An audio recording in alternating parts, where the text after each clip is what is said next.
kemiskinan Kabupaten Banyuasin ternyata dari tahun ke tahun kita lihat selama 7 tahun terakhir ini masih berkisar antara 11 sampai 12. Memang fluktuatif, kadang naik, kadang turun. Nah, memang di 3 tahun terakhir ada tren penurunan, tetapi penurunannya tidak signifikan. Artinya antara program dan dana yang dikeluarkan dengan jumlah penurunan ini tidak signifikan.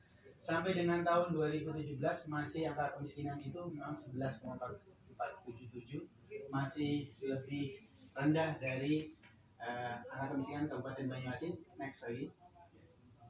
Dari Provinsi Sumatera Utara. Pada tahun 2018 juga masih berkisar itu 11,37, artinya terjadi penurunan 0,1%.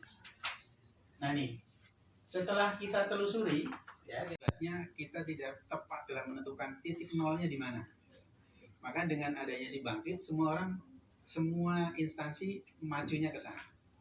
Memang di awal ini kita menggunakan BDT, dan BDT itu memang perlu sekali diupdate secara rutin, terutama di Dukcapil.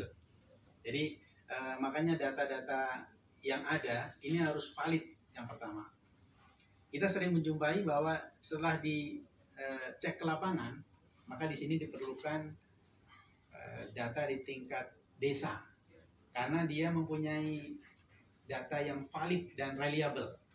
Mana yang masih miskin, mana yang sudah tidak miskin.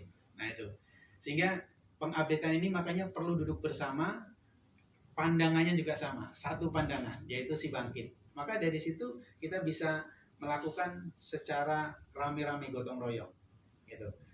Misalkan dari data yang ada kita kumpulkan, mana sih anak yang keluarga miskin. Sebagai contoh, misalkan ada sekitar 100 keluarga, itu yang anggota keluarganya itu di atas 10. Bahkan ada satu anggota keluarga yang anggotanya itu 20 orang. Saya tidak bisa bayangkan gitu.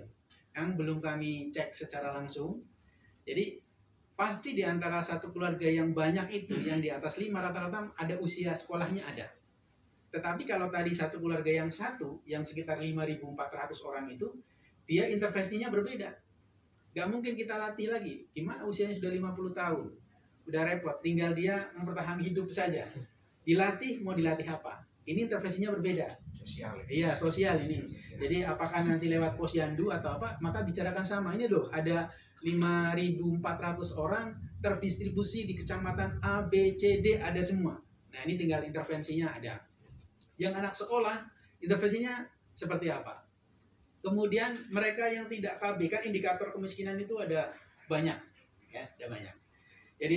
Jadi datanya perlu kita gedor, perlu kita adakan pertemuan secara rutin, Pak, intensif kita. Bahkan dalam 1 bulan terakhir kita rapat tentang kemiskinan itu bisa sampai 2-3 kali bergantian.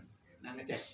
Kenapa kami punya kesimpulan bahwa yang tepat tadi, langsung saja, 25%, ini dari hasil FGD.